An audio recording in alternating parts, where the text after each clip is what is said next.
Hello and welcome to Quick Charge. I'm Mikey G, and it's Monday, February 12th. Tesla has told employees to communicate to buyers that there is no Model Y refresh coming this year. After the Model 3 refresh launched last year, there have been many rumors about the Model Y to follow. It started last year with Reuters claiming that Tesla was planning one called the Juniper Project to come out in 2024. More recently, Bloomberg reported the same thing in mid-2024. But the reports have led buyers to often ask Tesla to ask whether or not it's coming before they go ahead with their purchase. But now Tesla has sent a talking point email to their employees and staff, letting them know that there is no refresh for the Model Y launching this year. Tesla sales employees are often kept in the dark about product updates, so now the automaker is obviously incentivized to get the orders in now before stalling into oblivion. It's quite likely that Tesla will still upgrade the Model Y this year. However, it seems that they plan to do so incrementally so as not to refuel delays. Tesla has announced a new temporary price cut on the Model Y in the US, a new strategy for the automaker. Over the last few months, Tesla has had many price changes in several markets, but not here in the US. The automaker is now discounting the Model Y, but only temporarily. Their site reads, quote, "New Model Y rear-wheel drive and long-range all-wheel drive prices reduced for deliveries now through February 29th. Prices will increase by $1,000 or more on March 1st. Now, the Model Y rear-wheel drive now starts at $43,000, and the dual-motor long-range starts at $48,000. Tesla is planning to build a new world's largest supercharger station, and it might give us a glimpse into the future of electric car charging. It's a new station planned for Kern County, California, near where I-5 meets Highway 46. According to the construction permit application, there will be over 160 supercharger stalls at the station, making it the largest in the world. It also includes 16 pull-through stalls, which is a first for its size. The plan also confirms that Tesla is going to build a microgrid consisting of batteries and solar canopies. We hope to see more stations like this open up soon. An advertising campaign paid a good amount of money to slam Tesla during the Super Bowl. Again. This is actually the second year that this has happened. A fellow by the name of Dan O'Dowd, a self-described billionaire and founder of Green Hills Software, which is a privately owned company that makes operating systems and programming tools, they're behind the effort to counter Tesla's autopilot and self-driving efforts, calling for them to be banned. Similar to previous ads, the organization, called the Dawn Project, they record stage events to claim that Tesla vehicles will run stop signs, run over children, and pose a threat to society. You can let me know what you think of these ads in the comment section below.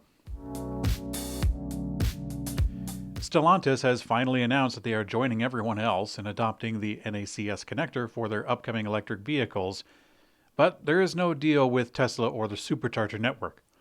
In 2022, Tesla opened up their proprietary connector, now known as NACS, in the hope of making it official for the charging standard in North America. And to my personal disbelief, it's actually happening. With the adoption of NACS, automakers made deals with Tesla for their own EV owners to go with the Supercharger network using an adapter at first. Stellantis didn't announce any such deal with Tesla, but they did say that their vehicles will be equipped with the plug. As a bit of a snub to Tesla, the announcement also doesn't mention Tesla at all, and further goes on to use the product code SAEJ3400 instead of even using NACS.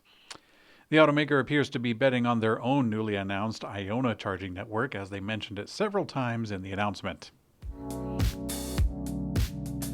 Kia plans to replace the Stinger with an incredibly powerful all-electric sedan called the EV8. The high-performance EV is expected to pack over 600 horsepower and 500 miles of range as Kia's most powerful car yet.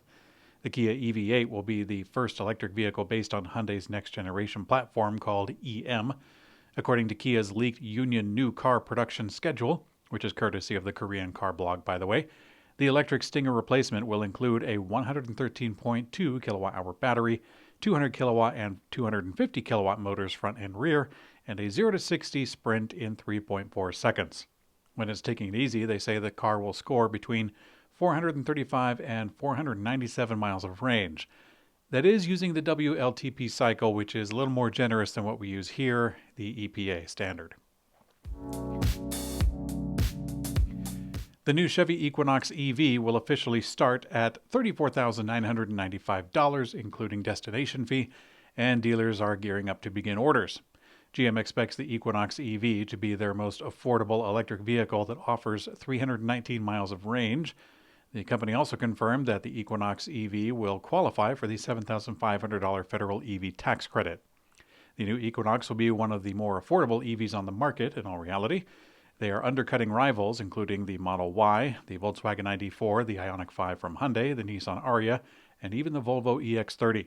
The new Equinox EV is expected to fill a very important hole that GM left when they stopped making the Chevy Bolt. The Chevy Bolt will relaunch, but not until next year at the earliest. Chinese automaker and battery giants, including BYD, CATL, and NIO, are teaming up to form an all-star lineup aimed at developing all solid-state electric vehicle batteries. According to Nikkei Asia, the China All-Solid-State Battery Collaborative Innovation Platform, or CASIP, it was formed last month. It is a government-led alliance which pools from the major players in the Chinese battery manufacturing industry. It'll include the Ministry of Industry and Information Technology from the Chinese Communist Party, the Ministry of Science and Technology from the Chinese Communist Party, and the Ministry of Science and Technology and National Energy Administration from the Chinese Communist Party, and others.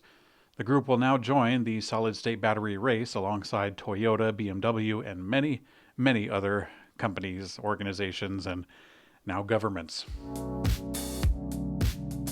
I don't have my hat, but I'll go with it anyway. In today's arrogance news, the electric Ford F-150 Lightning has been delivered to its first market overseas, starting in Norway. To stoke the flames of racism and inequality, Ford delivered the vehicle to foreigners living in the country. The owners, Dag, and his wife Angela, are from Texas, and they run a U.S. barbecue business outside of Oslo. In a move that reeks of altitude privilege, they say that they have 2 sons who are over 6 feet tall, necessitating a larger vehicle. Now, across the globe, a country called France is putting a halt to EV subsidies. The country initially budgeted 1.5 billion euro dollars, but demand for the program was higher than anticipated.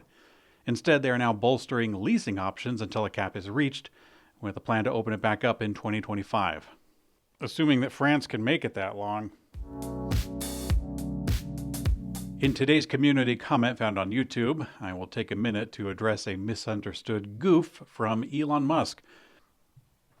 We all know that Elon doesn't know everything and sometimes speaks presumptuously, and this particular instance kind of hit home for me. Some time ago, Disney had an internal video meeting about LGBTQ inclusion or something like that, and they later added sign language interpretation to the video, which was presumably for the sake of the deaf employees at the Disney Corporation. This particular video came back up into popularity for some reason, and Elon, having public disdain for the Disney Corporation, was sparked to comment. He asked, quote, "What's the point of sign language in a video if you have subtitles? Am I missing something?" Well, the answer is a simple yes. Now, despite common belief, American Sign Language is not the same as spoken English in a different form. Depending on your level of skill and immersion, ASL has different structure, culture, tone, expression, and much more. It can't be simply replicated with a transcript. A fair comparison would be the auto-generated captions that YouTube does, but for a foreign video. Try it sometime. Go to a video in a totally different language and try out the YouTube auto captions. They're kind of correct, but you miss out on a lot when the only method used for interacting online is just captions that are not quite right.